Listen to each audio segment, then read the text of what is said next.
yeroo loon galtu galgala jechuudha amma sa'aatiin kuni loon gara mana jalaa deemaa jiru amma sa'aatii kana. Egaa ofiin beeku jechuudha gara mana jira. Egaa Oromiyaa jiituu keessa jechuudha baadiyyaa keessatti argamna guyyaarraa. Kunoo amma loontu gara mana isaanii deemaa jiru jechuudha. Imalaa jiru laftis birraadha. Miigarmanoo. Waa baay'ee argitu jechuudha waan Oromoo. Ilaala amma wal nyaataa jirti dakka sanatti. Wal lolaa jiru jechuudha galgala kana loon quufti. Lama reetiin sun fayyilaa. Utaalaa jirti quufti natti fakkaata.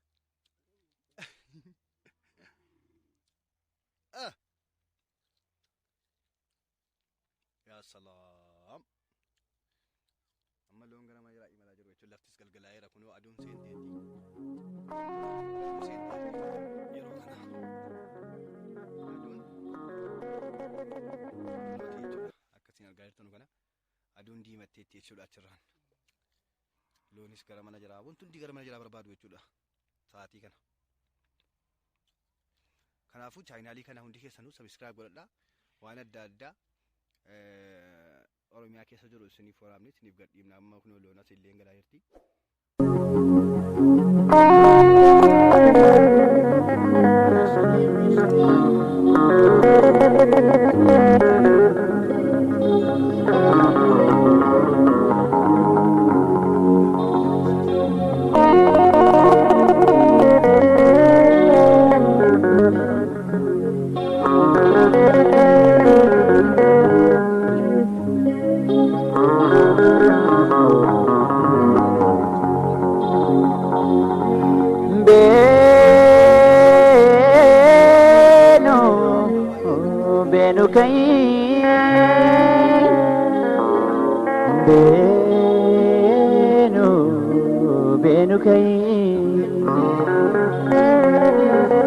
Allaatti kojoo biraa beenu si faana jira.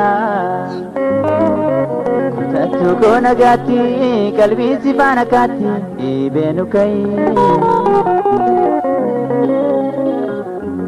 Baddaa gargariiti beenu kattaa muriiti.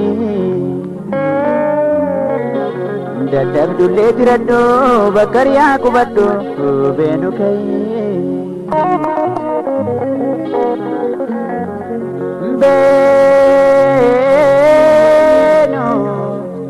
Beenu kayi.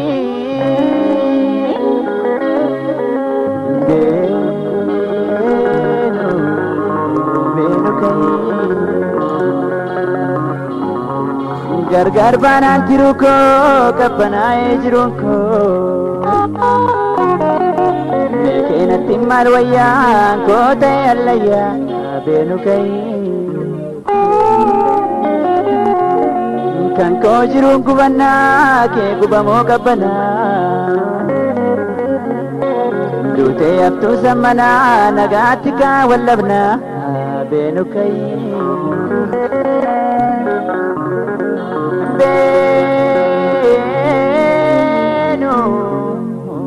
Beenu kayi.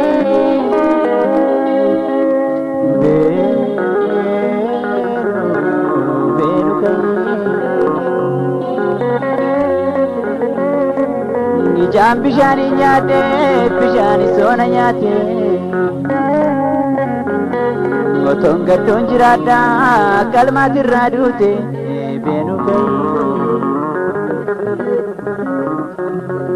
Deemtees gubachaan afaan gargar baanan seene. Waan hangadheeffan qabaa garaa kooti iddoon geenye beenu kayi.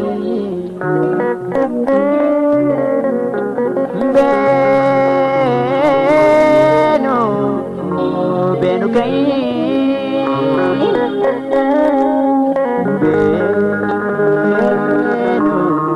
Beenu kayi.